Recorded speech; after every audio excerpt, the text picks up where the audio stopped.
I'm Joni Patry, and welcome to my YouTube channel. Today I'd like to talk about the nakshatra Punarvasu. Punarvasu extends from the sign Gemini to Cancer. It begins at 20 degrees of Gemini and extends to 3 degrees 20 minutes of the sign of Cancer. So it's the last 10 degrees of Gemini to the first 3 degrees 20 minutes of Cancer. This is the 7th nakshatra. And with this nakshatra, it is called the star of renewal. And it actually means the return of the light. And what that's all about as we think about Ardra, which precedes Punarvasu, with the heavy dark storms. After the heavy storms comes a bright sunny day.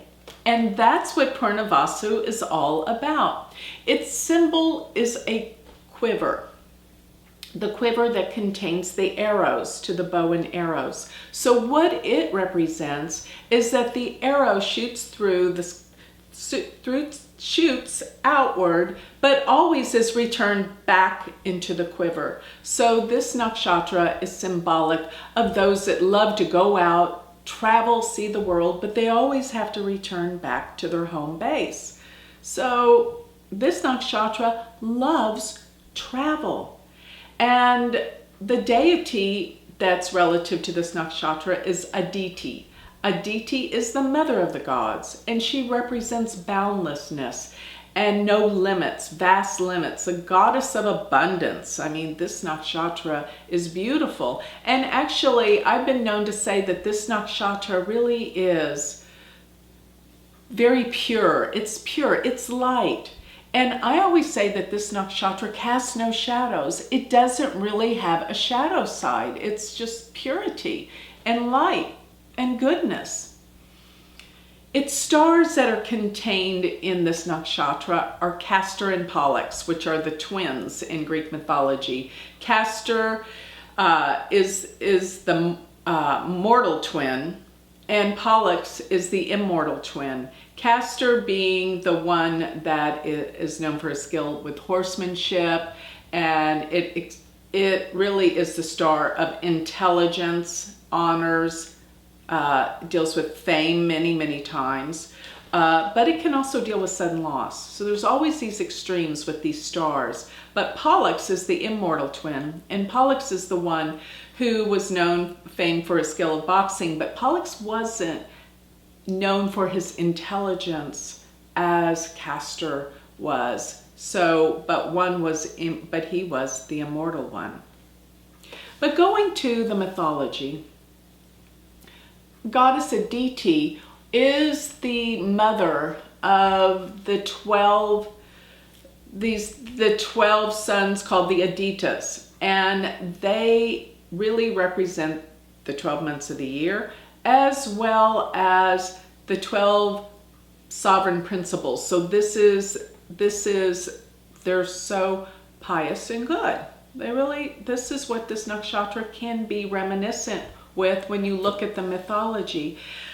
But when I think about what this nakshatra is truly about, being the star of renewal, I say people that have this nakshatra strong are like those that have major comebacks in life. They can fall to the pits in the bottom, and right when you think, no way are they going to make it back, they make a major comeback. I know I've seen people, throughout my life that have been on death's door, and you think, no way they're going to make it back, and somehow they make a comeback. I always call this nakshatra the comeback kid. Always makes a comeback. Star of renewal, coming back. After the dark storms, we have the renewal, the freshness, the light. So this nakshatra is also known for its forgiving ways. They're so forgiving. And when people come at them, no matter what, they will still always forgive them regardless of what may have come and hurt them. Because remember, this is the star of renewal. So they're incredibly genuine. They have great wisdom. They come from a place where this is a very philosophical, learned spiritual nakshatra, and it has a lot to do with philosophy and inspiration, always the quest to want to learn. Remember, it deals with boundlessness, no limits, going beyond, miracles.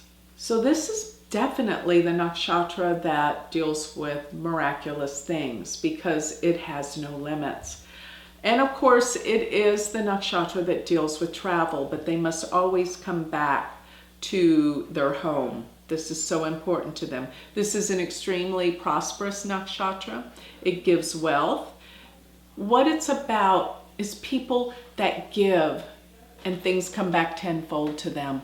That's what this nakshatra is relative to, giving and receiving, but giving without the expectation of what's to be returned. Therefore, in the laws of giving, it comes back tenfold to you. And something I want to leave this nakshatra is, even though this is a very prosperous nakshatra, they really don't expect or need a lot in this world. So they live a very, very comfortable life without desire and the yearning and have to have certain things. And so this nakshatra is probably the only nakshatra, in my opinion, that casts no shadows. It's of the light.